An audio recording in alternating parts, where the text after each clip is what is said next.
Εσύ μίλησες ανοιχτό ότι βιώσες ρατσισμό λόγω καταγωγής παλιότερα. Πώς ήταν αυτό, πώς ήταν η κατάσταση, ποια ήταν η διαφυγή σου σε όλο αυτό?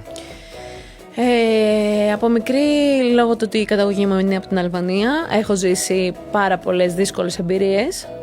Παρ' όλα αυτά, εννοείται πως είναι κάτι που σε σημαδεύει, αλλά δεν άφησα αυτό να με ορίσει. Με αποτέλεσμα όλο αυτό, στην πορεία, το μετέφρασα σαν δύναμη και μεταφράστηκε σαν δύναμη.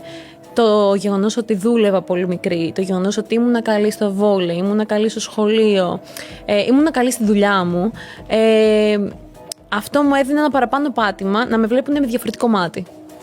Άρα αυτό εμένα μου έδινε δύναμη και έλεγα δεν πειράζει, αδικούμε εδώ, δεν πειράζει, αλλά θα το την επόμενη φορά. Και όσο μεγάλωνα αυτό άλλαξε. Και εν τέλει αυτό που θα πω στον κόσμο είναι ότι κανείς δεν πρέπει να ντρέπεται για το ποιος είναι. Ίσα ίσα πρέπει να χαιρόμαστε και από το που είμαστε, γιατί δεν το επιλέγουμε εμείς. Εγώ δεν επέλεξα να είναι η μητέρα μου ή ο πατέρας μου από την Αλβανία. Με γεννήσανε.